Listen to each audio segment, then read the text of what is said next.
For quantum optics? A little more coffee. A little more coffee. A little more coffee, I'll be in an excited state. Yeah, you're getting closer. Yeah. All right. Very good. Yeah. All right, yes, that'll, at that point, I don't know, okay, that's the right strategy. All right, gang.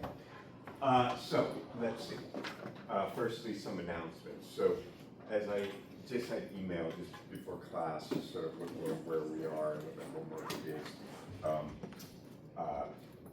We're a little behind where I had hoped we expected I to be at this point. So, given that we haven't covered some of the material in problem 3, there's an extension, so that will be due on Friday, tomorrow.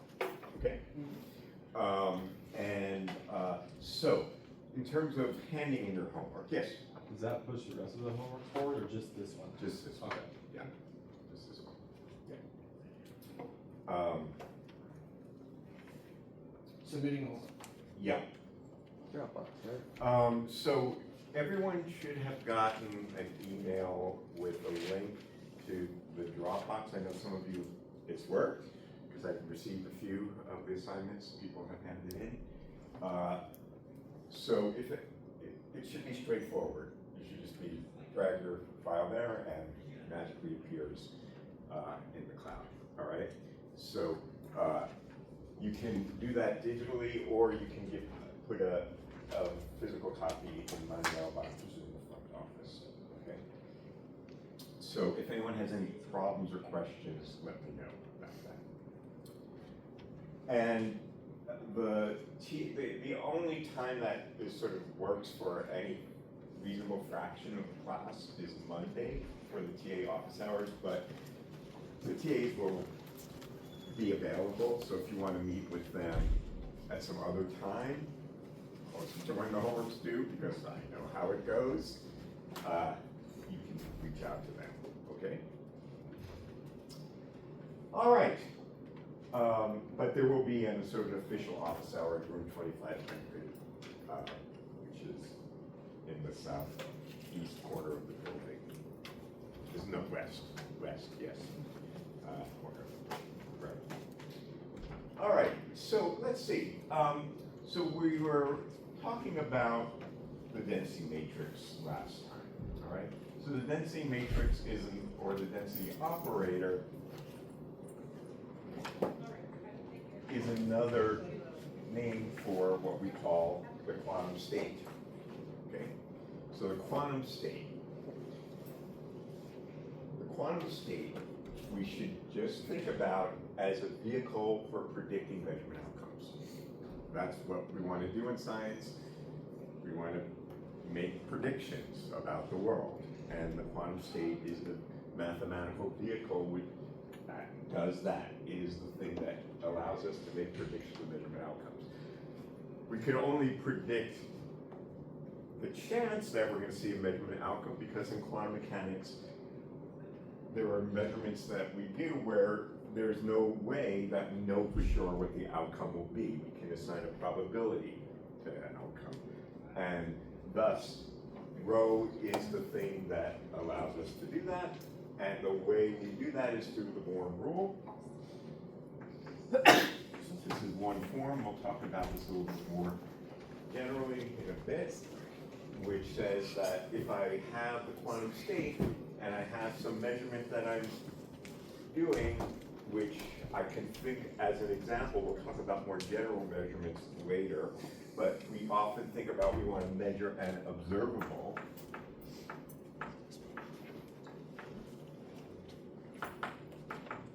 Which has a set of eigenvectors and eigenvalues, so the different measurement outcomes we could get if we were to measure this observable are its eigenvalues. So each eigenvalue labels an outcome, and the probability of that is thus this expectation value, if you like, of the density operator with respect to the eigenvector associated with that eigenvalue. That's the rule. Okay, and we talked about,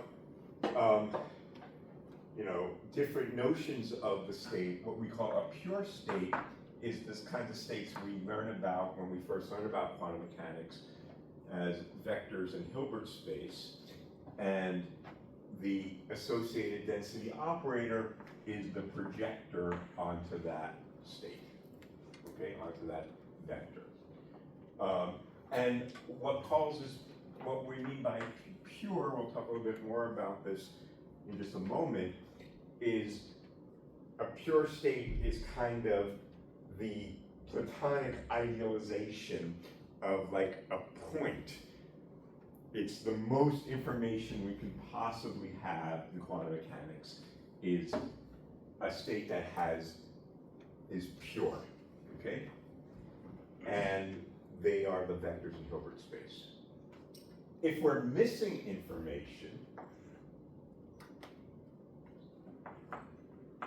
that we could have in principle had, there's information that we believe doesn't exist in the world anywhere, or at least it doesn't exist in my backward light cone, that's for sure. Then we would say we have an impure state, okay? Or a mixed state. And that mixed state, I could say, well, I'm not sure which pure state I have. There's some probability with which I might have had this pure state or that pure state. There's some set of them. And the state we would thus assign to the quantum system through which we would calculate probabilities in exactly the same way is what's called a convex combination, for a very technical reason about convex spaces, or a statistical mixture.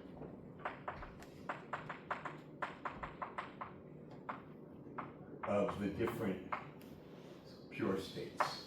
And as you'll see in your upcoming assignment, this ensemble decomposition is not unique.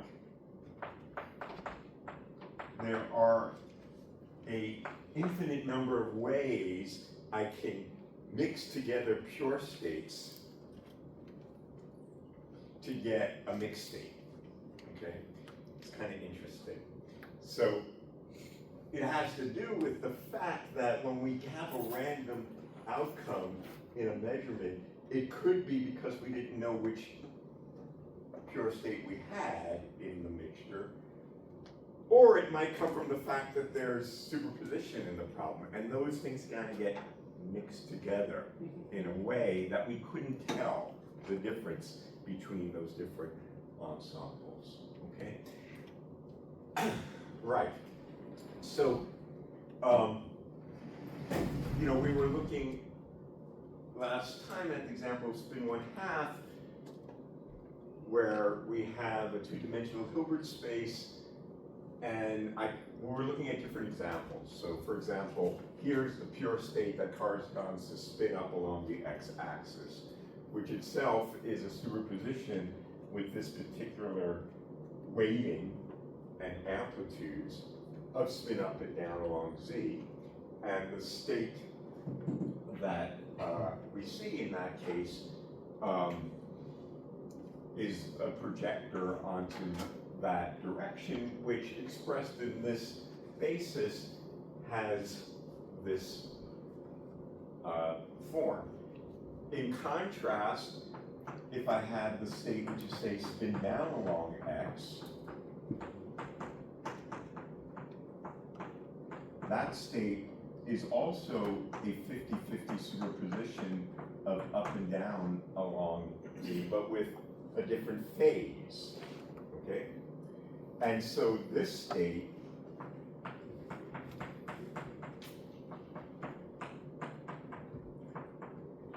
would also have these diagonal terms, but in addition, the off-diagonal terms would have minus signs.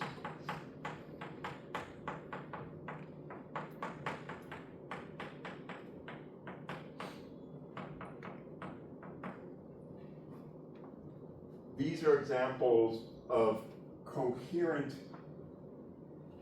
superposition of these of up along Z and down along Z. And we can contrast that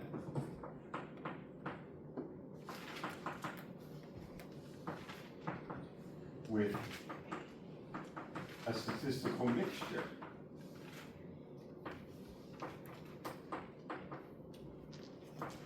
of these two states. Say with an equal mixture of them, this state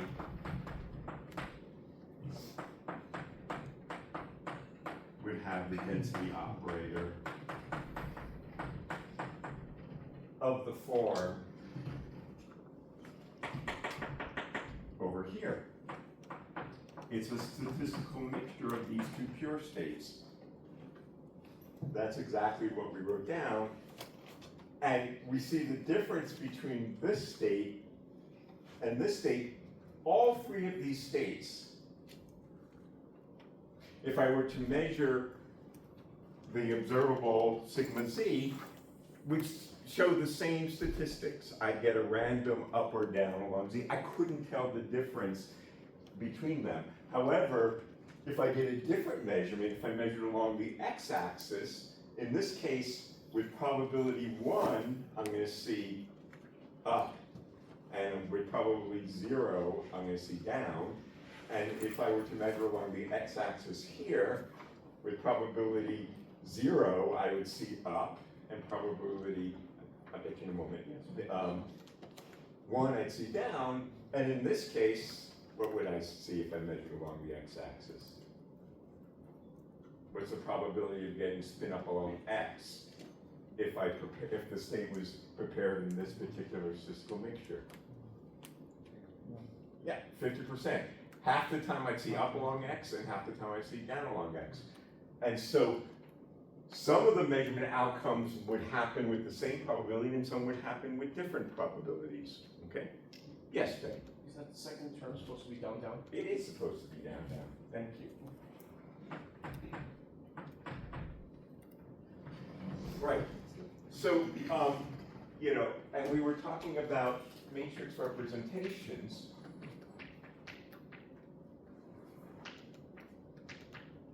In a basis. So if I had a pure state, if my basis, for example, were the eigenvectors of an observable A, a Hermitian operator A, right? So this we would typically write as a column vector. Then the matrix representation of the density operator would have diagonal and off-diagonal elements.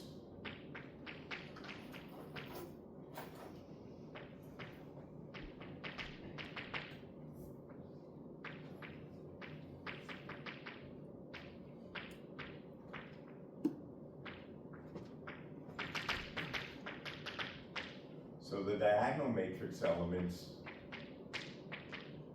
are, again, by the Born rule, the probability of seeing those outcomes, and the off-diagonal elements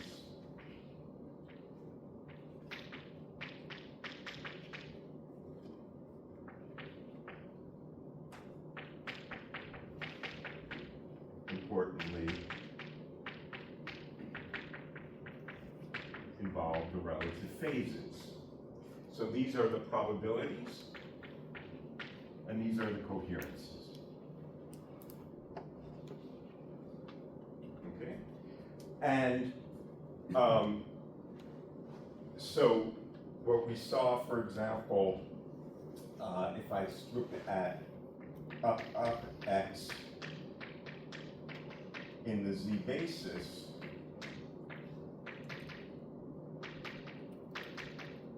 we have this, whereas the state, which is the 50-50 mixture of up and down along z,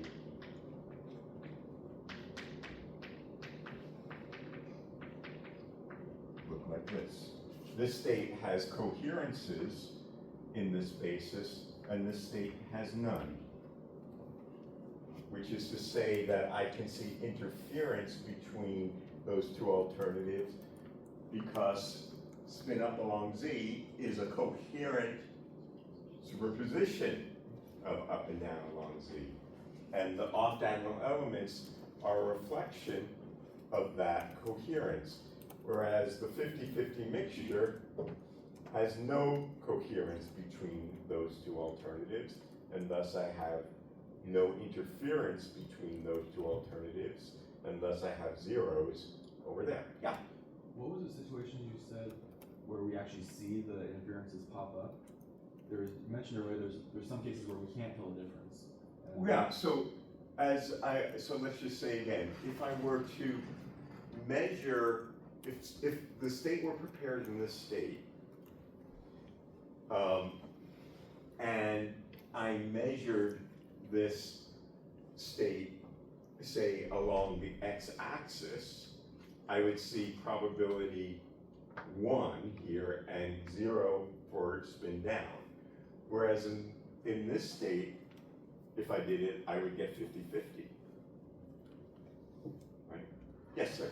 So, kind of like, if I have a mixed state ensemble, I have distinguishability between my outcomes of my measurement, whereas I don't think that's quite a full way of saying it. It's not that the measurements are distinguishable. The measurement outcomes up and down along two orthogonal directions in Hilbert space are distinguishable. It's just that the probability that I see is the square of the amplitude.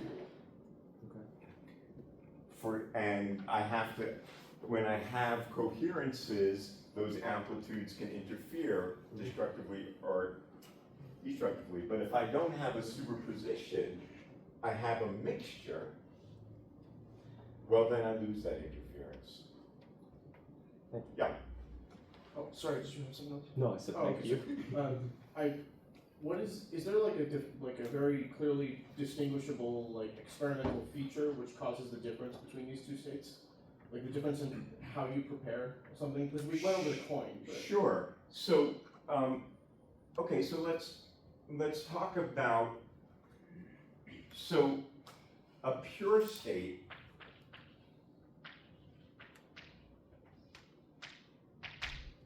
means we have complete information.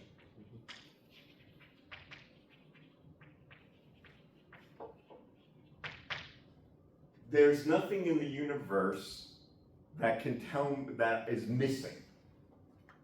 Okay? So it means noise-free.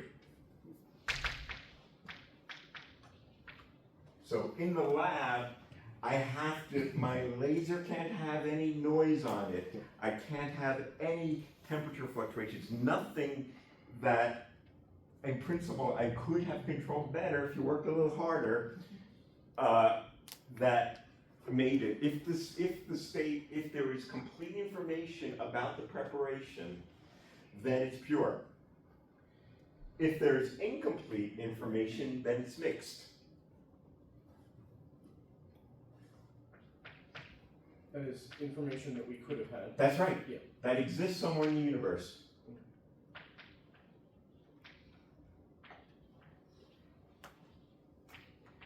And often this happens because we have an open quantum system.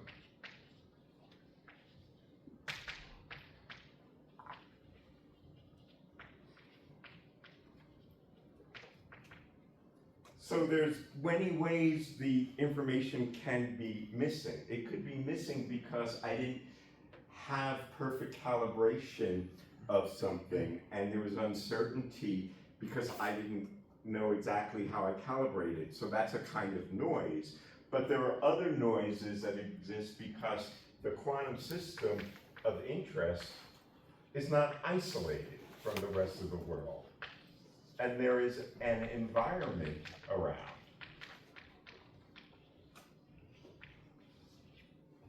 And that environment can perturb the system in ways that in principle, if I looked at the environment, I would have seen how it perturbed, but because I don't do that, or I can't do that, then I have lost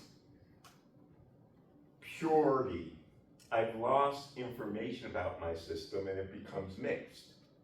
So in the universe, we always really have, in our real world, the states we have are always mixed to some degree. We do our best to make them as pure as we can if we want to use them for fun and profit, and boy, do people want to make profit. But the point is, that's a challenge, because there's always this environmental perturbations around which always limit the degree of purity. So we talked about the example of phase decoherence, so to speak, of whereby if I have a mixed state, which is a statistical mixture of these things, then the matrix really is an average of these amplitudes over, because I have a C sub I for every one of these guys. And when I average over the different pure states that are part of my ensemble, that could act to wash out the coherence. Coherence is lost. The system is said to decohere. That's decoherence. Decoherence happens. It's like S happens. Decoherence happens. Because you just can't help it. That's just the way life is. Decoherence happens because there is always the environment, and we can't 100% isolate ourselves from the environment. And so we will always lose some amount of coherence. We do our best to protect ourselves from that, and maybe even correct if we're very super duper uber clever through quantum error correction, recover that correction. Oh my God, I can't believe we can do that. But anyway. So when you say wash out, you mean like if you have enough of them, then the average is That's right. going to zero. That's what I mean. So remember this we said was related to the phase difference, but if I average over many different phases, that could generally average this out to zero and wash out the coherence. Yes, okay, cool. What was next? Oh yeah, okay. So let's just formalize this a little bit, and let's just think about now, how should we, from just a mathematical perspective, how should we define the density operator? Okay, so the density operator has the following properties. It's Hermitian. Or dagger is row, right? That's kind of obvious for a pure state, because if I take a pure state and I dagger it psi and psi, and also for the mixed state because these are real numbers, okay? So the density operator is Hermitian. It's also the case that we want this to be a positive number no matter what basis state or any state I have, okay? An operator that is said to satisfy this for all A is said to be a positive operator. Or you really should call it a non-negative operator, because it could be zero, but we call it a positive operator, okay? And often we just say that the operator is positive. What it means is this, okay? Because we want probabilities to be positive numbers, okay? Another way of saying that, because it's a Hermitian operator, it can be diagonalized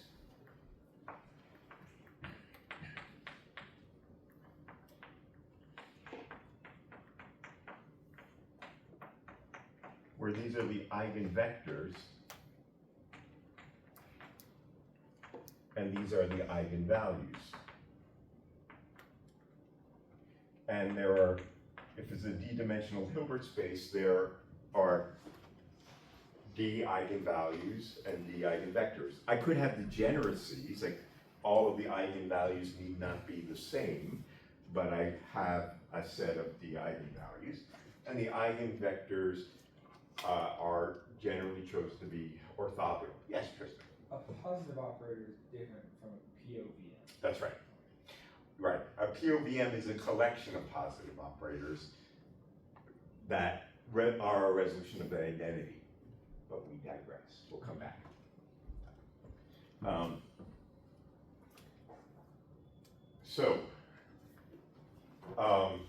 The eigenvectors and eigenvalues, and so if this is a positive operator, another way of saying that is all of its eigenvalues are greater than or equal to 0. That is the same condition as this, okay? Now, how should I think about the eigenvalues and eigenvectors of the density matrix? Well, one way to think about it is this is an example. So this is the spectral decomposition. This is diagonalization, sometimes called the spectral decomposition of the operator. I diagonalize the matrix. In the basis of its eigenvectors, the matrix is diagonal. So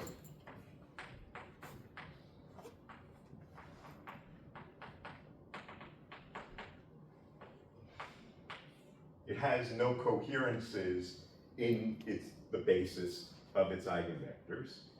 And it's also true that the sum of the eigenvalues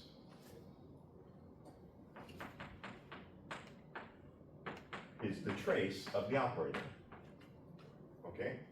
And typically we choose this to be 1. So how should I think about the eigenvalues of the density matrix? Yes, Donald, maybe you have an answer, maybe you have a question. Probabilities of the eigenvectors. That's right. So this is the probability of finding lambda sub I as is the diagonal matrix element, which is the probability of finding that eigenvalue. Okay? That's a particular measurement one could do in the basis that corresponds to the eigenvectors. So that another way of yeah, Donald, please. And so it seems interesting that we have eigenvectors and eigenvalues for a mixture and not just a pure state. Any state we can talk about the eigenvectors. That's an interesting question. So suppose I was a pure state.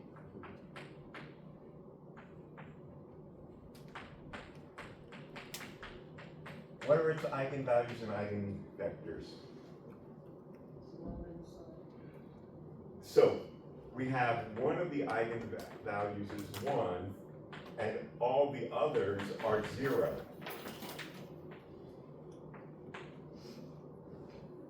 And what are the eigenvectors of the density matrix?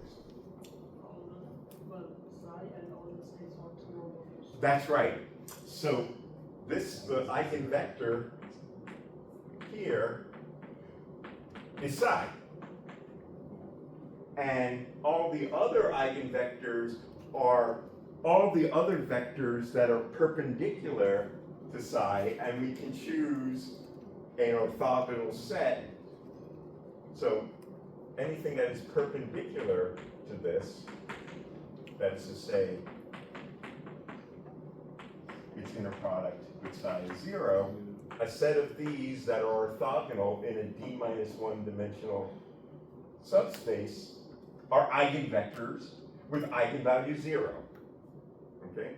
So in the basis of its own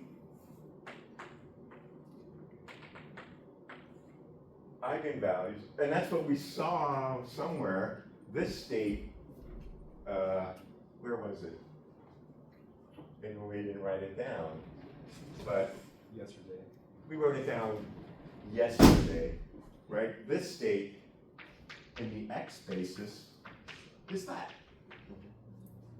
In the z basis, it looks like this, but this is a pure state. And in the basis of its own eigenvectors, which are, in this case, the eigenvectors are spin up along x and spin down along. Those are the eigenvectors of this operator. You have 1 and zeros in the orthogonal complement. In this case, there's only one direction, right? Another way of saying this is that the spectral decomposition is an example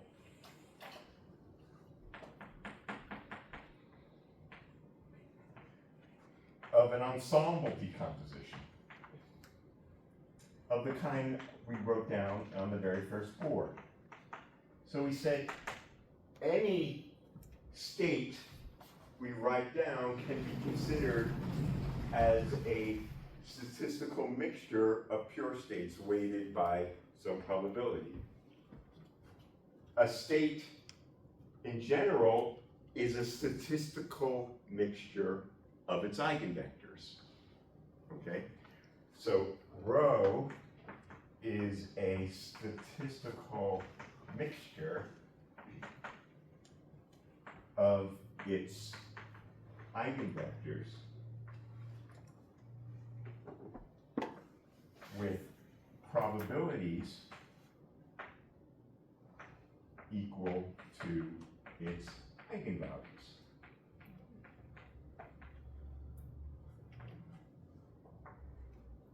Okay, so we had, for example, the statistical mixture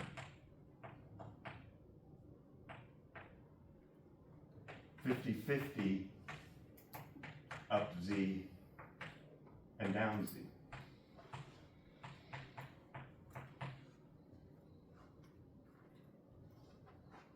Rho, we said, was thus a half of this guy, a half of that pure state, and a half of that. That's how we mix things. We weight the pure states by the chance of that in the mixture. What are the eigenvectors and eigenvalues of this state? Well, the eigenvalues and eigenvectors are not a basis-dependent thing. Well, here they are, right? So the eigenvalues, in this case, the lambdas, lambda 1 is a half and lambda 2 is a half. And a corresponding eigenvector is up z and down z. Okay? And so expressed as a matrix in this basis, this is a half, 0, 0.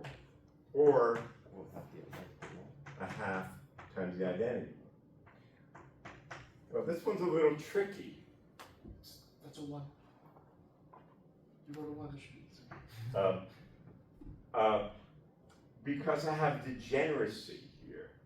When I have degeneracy, the eigenvectors are not unique. I could take linear combinations of two eigenvectors that have the same eigenvalue, and that's also an eigenvector with the same eigenvalue. So I could take any linear combination of these two, and in fact, this is also actually equal to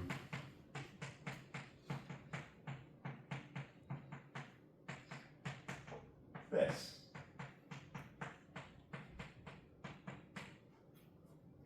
A statistical mixture equal superposition of up and down along z is equal to this superposition. Because the identity matrix looks the same in any basis. So it doesn't matter, any orthogonal basis. In fact, I can take any two spins. This is a 50-50 probability of making spin up along some direction and spin down along that direction. That's the same state. It's interesting. This is an example of the ambiguity of the ensemble decomposition. It's the most obvious for this 50-50 mixture, because we can just see that from the fact of the identity matrix, it doesn't matter. It's the identity no matter what basis. So if Alice prepared for you, said, I'm gonna roll the dice or flip the coin and with 50-50 send you up along Z or down along Z with 50-50, or she did up along Y and down along Y 50, and you did a measurement, you would see the same statistics. You would, no matter what you'd measure, you would see a random up or down along whatever direction you measured, and you couldn't tell what she sent you when she collected the statistics. Yes, Tristan? So in this perfectly mixed state, we have no information. That's right. In some sense, it's every measurement you do will give you a random result. You have nothing more than just chance. You know nothing. You know nothing about the state. If this was the state. Yes? And they work out to be the same state because off diagonals cancel, because those are the only two things with the sign. That's right. Okay. And there's lots of different ways to say they're the same state. Another way of saying it is that they have the same eigenvalues and eigenvectors. Okay, very good. So, right, so we can think about the state as a statistical mixture of its, so we've been talking sort of around this notion of the degree of mixedness.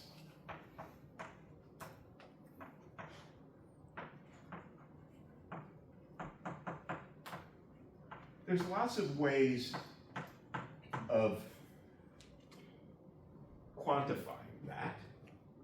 The most typical way we would do that is in terms of what's called the purity, just a definition. Okay? So if we look at this state and we say, so the trace of rho, we just said over there, was the sum of its eigenvalues, which is 1. Okay, so no matter what the state is, we normalize it in this way. This state has trace 1. The state that was a pure state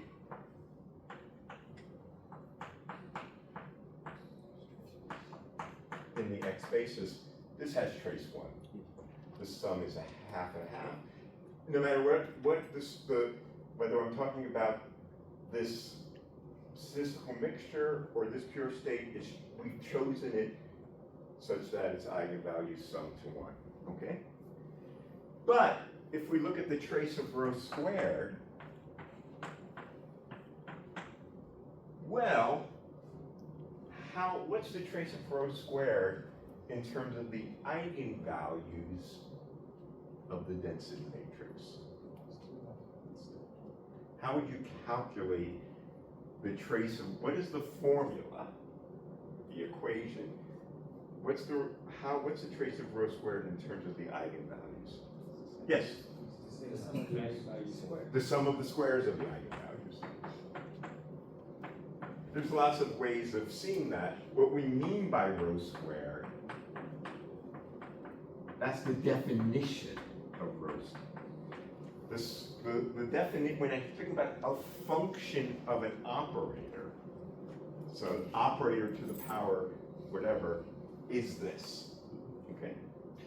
You can see that if I just multiply the operator by itself and expressed it in this way, rho times rho is this, okay? And the trace of that is the sum of the squares of that, okay? Now, because what we know is that every one of the eigenvalues is between 0 and 1. It's a number that's positive, but is always less than 1. Then this is always less than or equal to 1. And this is what we call the purity. Yes? Now, if it's a pure state ensemble, isn't rho also rho squared? Correct. Yeah. And then trace of rho squared would be 1. Yeah, exactly. Yep. Yep. So this is true for a pure state, and anything less than 1 we call a mixed state. but the degree of mixedness depends on how small this number is, okay? What's the minimum possible value if I have a d-dimensional Hilbert space? What's the smallest this can be? This is the biggest it could be. 1 over d. Is well, the smallest would be is if I had all of these guys are as small as they can possibly be, which means they're all equal. And they sum to 1, so the smallest one would what we'd call the completely mixed state.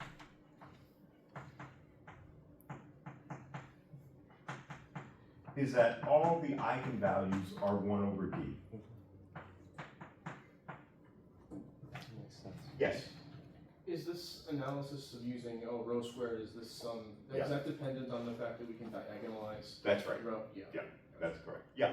So what happens if I have infinite dimensions? Oh, that's an interesting question. Right? Yeah, well, then of course, in effect, it can in principle go to 0, but that would not be a normalizable state. I see. There's no state that I can make that would have equal weight. It couldn't, because I could not normalize it.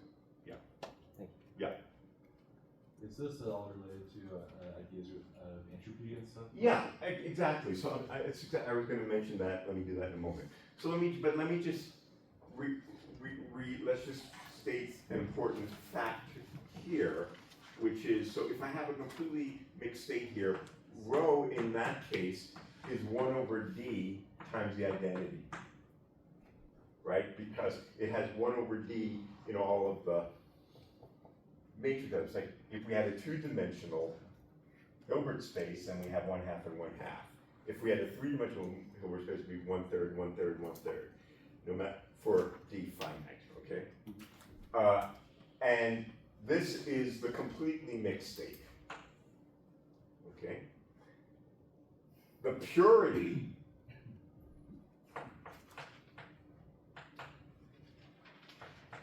is the trace of rho squared, which is the trace of 1 over d squared times the identity, which is 1 over d squared times the trace of the identity, and the trace of the identity is d, because 1 plus 1 plus 1. This is just saying the same thing. So this is the minimum possible value. So the purity is for a finite d, the smallest it could be is 1 over d. That's a completely mixed state.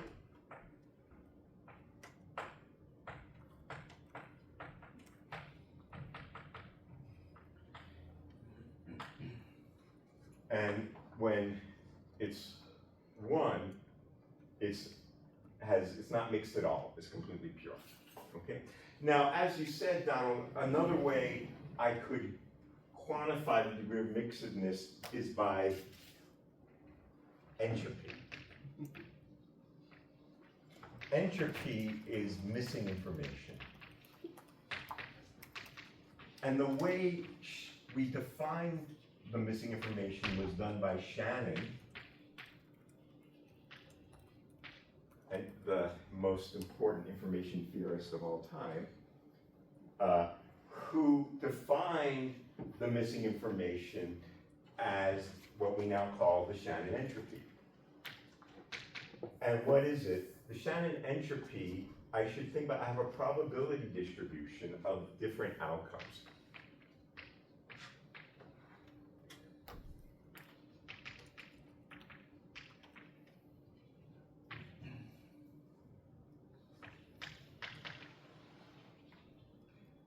Those outcomes are the ones associated with the different eigenvectors of the density matrix. So this is the probability of outcome 1, this is the probability of outcome 2, this is the probability of outcome D, right? And I want to know there's a probability because I'm missing information. and I want to quantify how much information I have. The way that Shannon did this, for reasons, is that it's the average of the log of 1 over the probabilities, which is to say, I sum over all the different probabilities the log of that. That's the Shannon entropy, which is equal to minus this, because log of 1 over. And since these are the eigenvalues, I can write this as the trace of minus rho log rho. Do we usually write it as H? Sometimes. We do often, it's somebody says the binomial, I could write, it's what Shannon called it, so I'll call it H, why not? This is the Shannon entropy. Yeah. Yeah. Is this a one-to-one with the purity we talked about? So it is, they're monotonic. So, and the purity is sometimes called the linear entropy. Because if I just think about linearizing this for a small rho and I do a Taylor-Swift expansion, I get that, okay? So it's what's sometimes called the linear entropy. So the Shannon entropy of the state, sometimes called the von Neumann entropy for other reasons, because this is what's called the von Neumann entropy. The von Neumann entropy, we'll talk about that more next semester. It's how von Neumann said, this is what the entropy of the state is, but the von Neumann entropy of the state is the same as the Shannon entropy associated with the eigenvalues. So Shannon was not talking about quantum mechanics. He was talking about a probability distribution of, communicated bits of information and how much information I was missing in the message. The missing information is the entropy. So, what is the entropy of a pure state? Zero, right? Because the log of 1 is 0. Missing no information. Right? So I'm missing no information. And the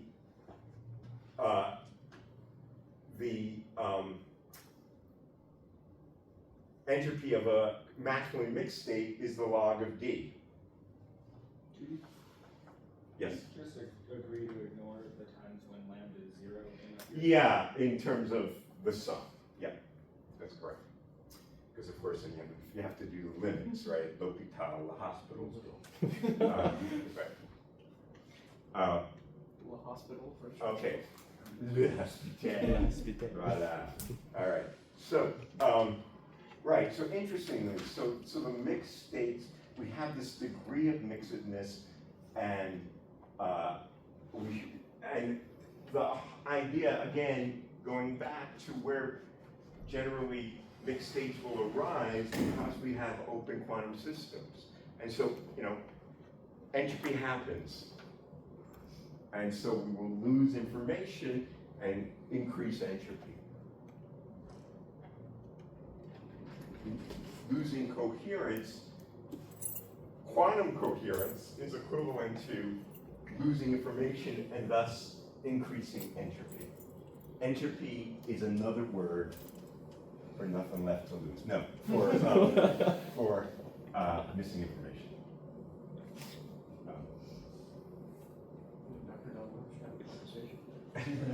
Is he a fan of Johnny? He doesn't like it. He doesn't like it. Oh, He's using something else. He's using the Rousseau function. interesting. Oh, so is there not teaching staff now? Yes. Oh, you guys are so lucky. He's awesome. All right. Right. Okay. So I want to now go. In fact, we've been talking about. As an example, we talked about spin one half. And I want to sort of review this a little bit more right now. to talk about this in its most generality. A spin 1/2 is an example of a two-level system.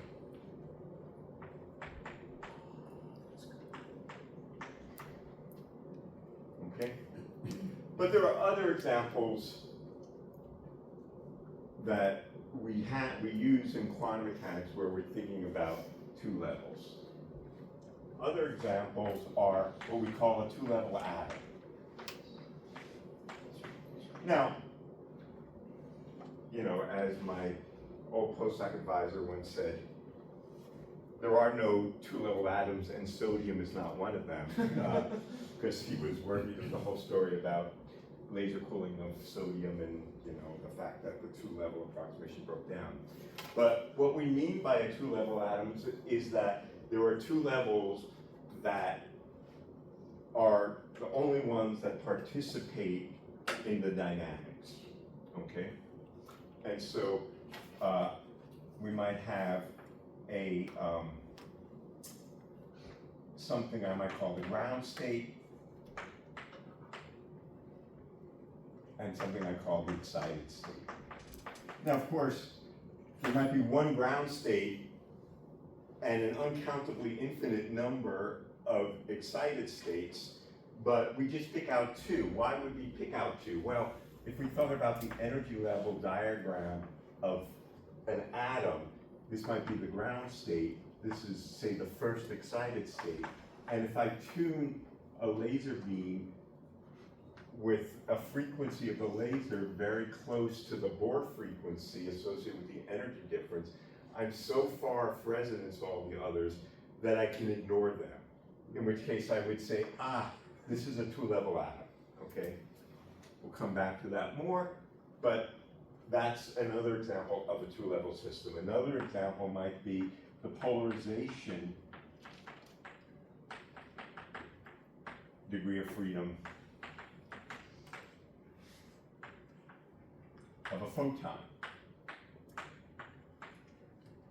So when you think about the polarization of electromagnetic wave, you can think about it as being a vector in a two-dimensional vector space. And as we know, those of us who took 511 with me certainly know, that when you talk about polarization vectors, they actually live in a complex vector space, because we can not only have linear polarization, we can have elliptical polarization and circular polarization. So it's exactly like a two-dimensional Hilbert space that we have with complex amplitudes, and we might say one of the basis vectors is horizontal and one of them is vertical. Mm-hmm. So we're taking for a system that the energy spacings are different between each level, so that if we say bump it up to the excited state, the laser doesn't hit it again and knock it further. Yeah, so there's nothing else it can go to.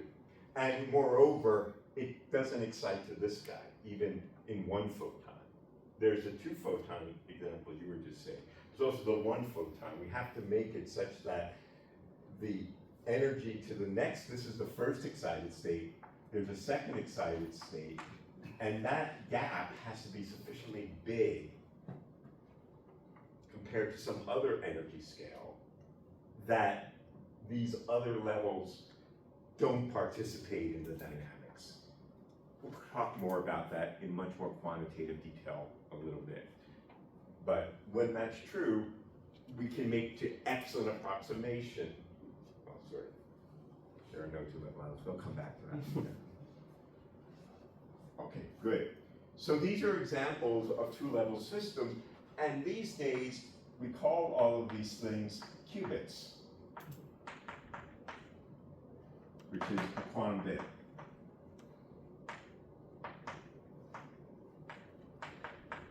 Where we can think about the two levels as being labeled by a 0 and a 1. That's a kind of more generic label, doesn't say how the 0 or 1 is encoded. It might be encoded in the polarization of a photon. It might be encoded in two energy levels of an atom. It might be encoded in the two orthogonal spin states of, say, the spin of an electron. And all of these things are being considered as physical manifestations of a qubit for different quantum computing platforms, whether you're PsiQuantum, whether you're Quira, whether you're Intel. All these companies are doing this, encoding a qubit in different ways, in two levels of something, two well-defined levels. But all of this goes back to the spin 1/2.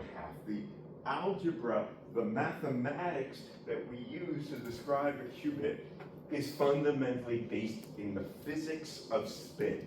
And the physics of spin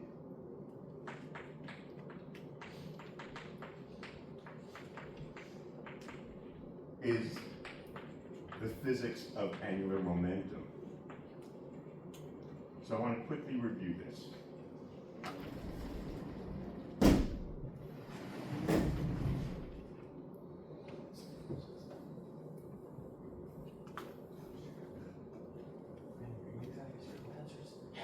Not happening. All right. So, angular momentum in physics is the position crossed into the momentum, right? And if I thought about these as operators, it's the vector operators this way. And because of the non-commutativity of x and p, we know that the components of angular momentum do not commute, and their commutator is given by this with the summation convention. That's on ijk. However, the magnitude squared, which is Lx squared plus Ly squared plus L3 squared, commutes with any component. And so, as you know, we typically choose as a basis the simultaneous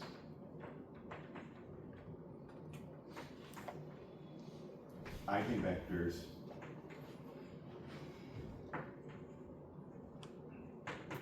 of L squared, and we typically choose Lz as the one. We can't choose more than one because the different ones don't commute with one another. And we call those eigenvectors the standard basis.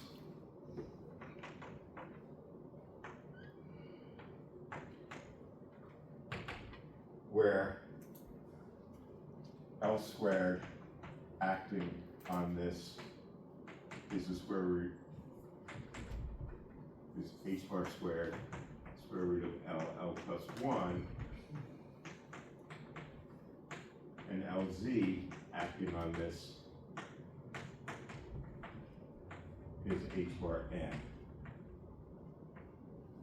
And for this kind of what we call orbital angular momentum, this is an integer. And m ranges from minus L to plus L in integer steps.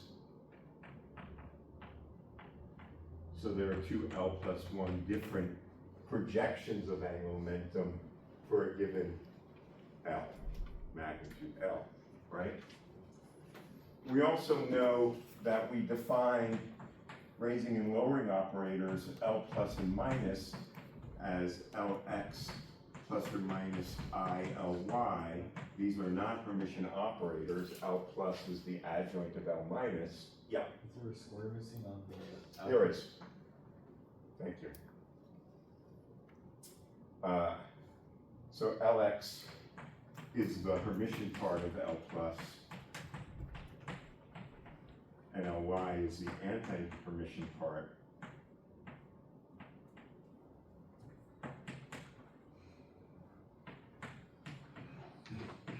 And these are the raising and lowering operators.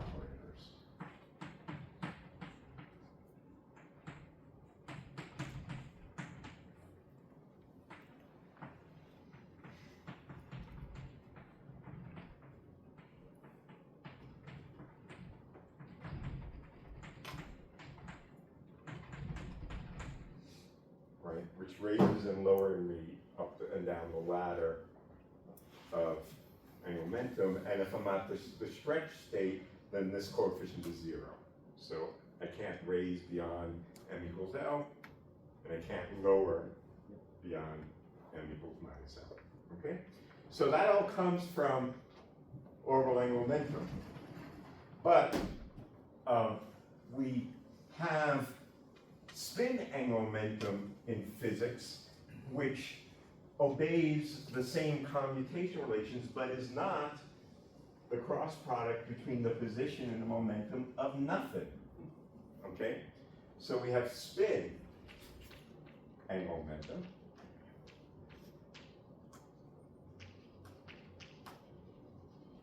which is we typically call S, not H in this case, which satisfies the same commutators as L.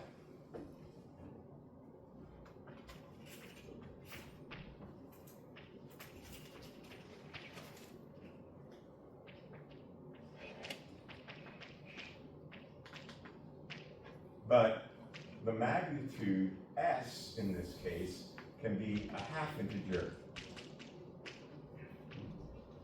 or it can be an integer. We can have either one in force can be a perfectly good spin of a system. A particle has properties like mass and spin. It's an intrinsic angular momentum property of the particle. Of course, the half integer particles, half integer spins, are what we call fermions, and the whole integer ones we call bosons for a completely different reason. In particular, if I have spin 1/2, it's convenient to factor out the half, and we'll factor out the h bar, and define the spin operator in terms of a set of operators which we call the Pauli operators. Yes, Donald? For the eigenvalue of L squared, is there supposed to be a square root over L times L plus 1? Top or third line from the top. No, there wasn't. Thank you. Yes. Donald had a reputation in Dr. Gold's class for noticing these errors. But no, it's good. Right. Of course, we think about L as having that, but you're right, L squared is that. Thank you. So these are the Pauli operators.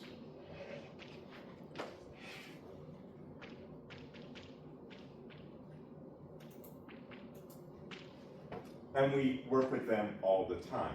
They are just a scaling of the spin angular momentum operators, okay?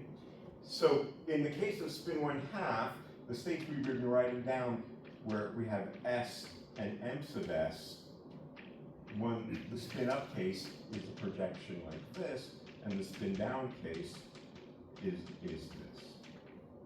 Those are the two states that correspond to go from minus S to plus S, okay? And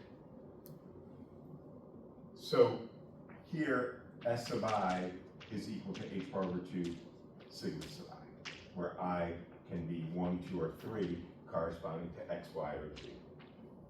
Sometimes you write them as sigma 1, sigma 2, sigma 3. Sometimes we write them as sigma x, sigma y, sigma z. Okay? For unfortunate reasons, but it's the way it makes more sense, we define sigma plus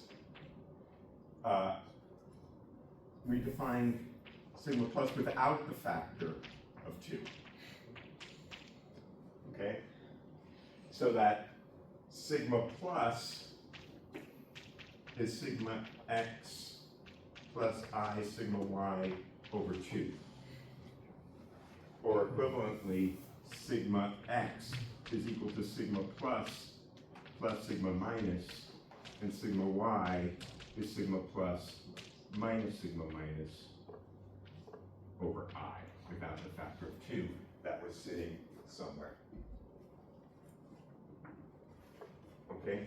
Why do we do that? Because with the square roots factors, sigma plus on spin down is spin up, and sigma minus on spin up to spin down, and we don't have any 2's to carry around. That's why we do it that way. Okay? When you look at the square roots of blah, blah, blah, then you have 1. So it makes it more convenient that way. So with that said,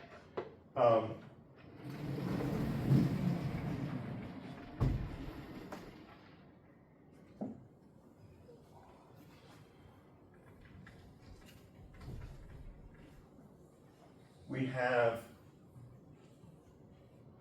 the following.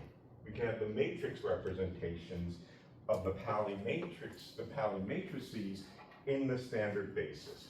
So this is the standard basis. The standard basis are the eigenstates of sigma z, right? So sigma z, spin up and spin down, are eigenvalues with our eigenvectors of sigma z with eigenvalues +1 and -1, because we've gotten rid of the half.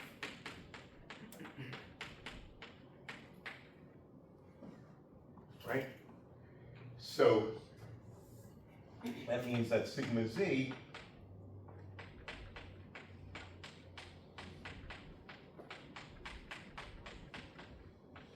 can be represented like this, or a matrix in the standard basis. Is there a minus sign? Yes, there is, thank you. All right, what about sigma x? Well, sigma plus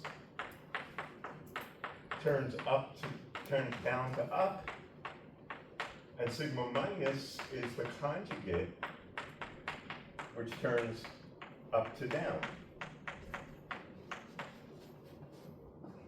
So sigma x is the sum of sigma plus and sigma minus,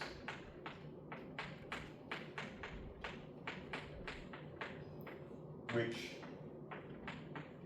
is that matrix. And similarly, sigma y is 1 over I, that minus that. That's what we had over here somewhere. Which, as a matrix in the z basis, is minus I plus I, like that. So these are what we call the Pauli matrices. The Pauli matrices are the matrix representations of the Pauli operators in the standard basis. Yes? I wanted to get the operator that, say, it goes from -x to +x, just permute the stuff like You can, yeah. So I could think about, if I wanted to write it in the x basis, this is sigma x in the x basis, if I do a cyclic permutation. Now, the commutation relations of the Paulis are important as well.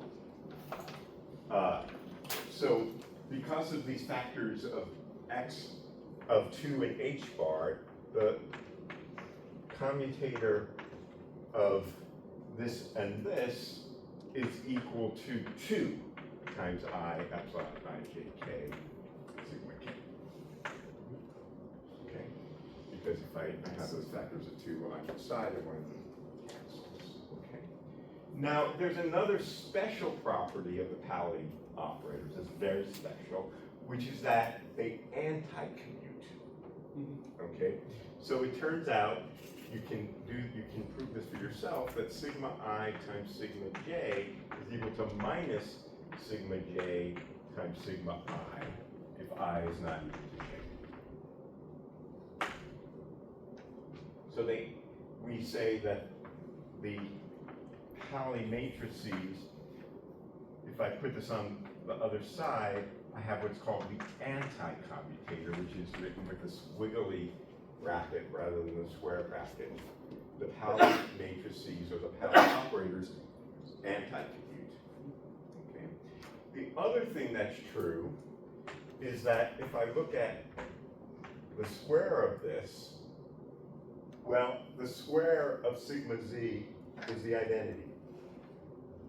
And since they're all the projections along the directions are unitarily equivalent, the square of all of them is the identity, no matter what direction I'm looking on. So the Pauli matrices all square to the identity matrix. These two facts together tell me that another important useful identity is that if I multiply any two Pauli matrices together, well, what do I get?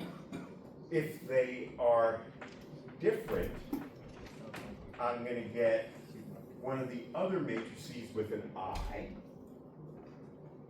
But if they're the same, I get the identity.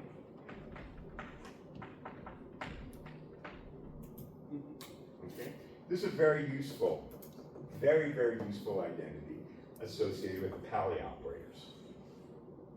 If I multiply them together, if there are two different ones, it's another Pauli matrix with an I, and it's either a positive or a negative sign depending on the cyclic permutation. And if they're equal, it's the identity. Okay? Now there's one more thing I want to say about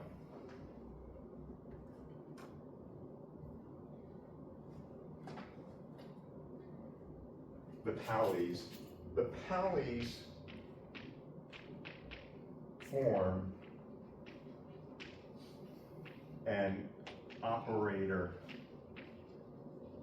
basis. I'll say more about this next time, but let me just state the facts, and then because I want to just have some of these facts for you. We'll come back to say that. What does that mean? Well, when we think about a basis, you're thinking about a basis in Hilbert space. But the set of operators or matrices also form its own vector space. I'll say more about that next time. But what it says is that if I have any operator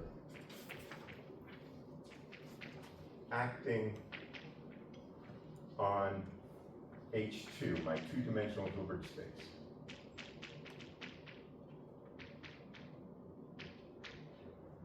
I should say Pauli's plus identity.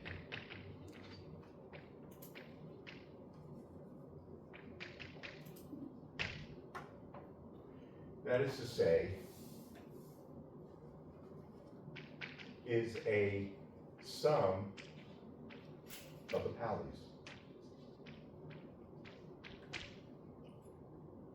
So that is to say, A, it can be written as a half A naught times the identity plus a half of A dot sigma. I'll prove this for you next time, but let me just explain what it means. What it means, where A0 is the trace of A with the identity, and A sub I is the trace with the Pauli.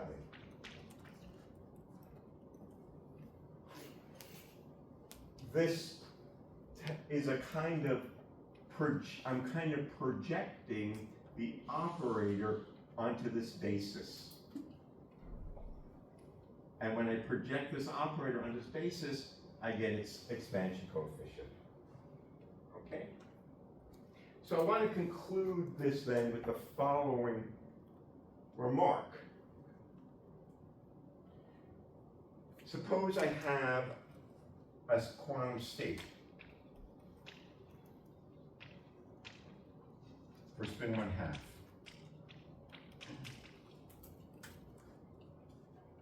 That quantum state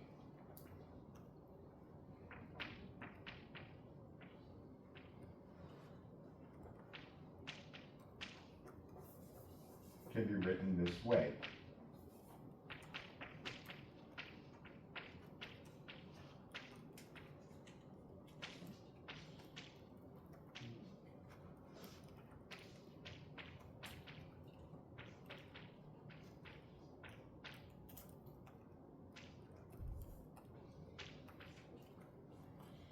why is that? Well, we said any operator in this 2D Hilbert space has this decomposition into some amount of identity, some amount of sigma x, some amount of sigma y, and some amount of sigma z. The density operator is one such operator. And the amount of the identity is the trace of rho with the identity, which is 1. So A0 was 1. And these different components, I'm calling here Q instead of A, and that tells me that there's a one-to-one relationship between the state of this qubit and a vector which has an x component, a y component, and a z component. And that vector is known as the block vector. The block vector encodes the quantum state of a qubit. It encodes it in a vector that points in some direction and has some magnitude. Okay? And we'll talk much more about this next time. We'll review this some more. But I implore you all to, if you're not very comfortable with working with Pauli matrices, now's the time to review what you did in your quantum mechanics course. We're going to have review here, but this is the time to go back and review that. Yeah. So whether or not, so it's like we're assuming we're gonna have X component, Y component, Z component, but won't that depend upon how I prepare my state? Won't that depend? Absolutely. Yes. So the state itself will have a different block vector. The block vector encodes the state. As we will see, a block vector that only has a Z component is something which is potentially a statistical mixture of only things along the Z axis. Okay? If it's a pure state, then it points only purely along the Z axis, right? Yeah. But we'll talk more. Time is now to quit. I'll take your questions outside, and we'll continue this again inside. Yeah.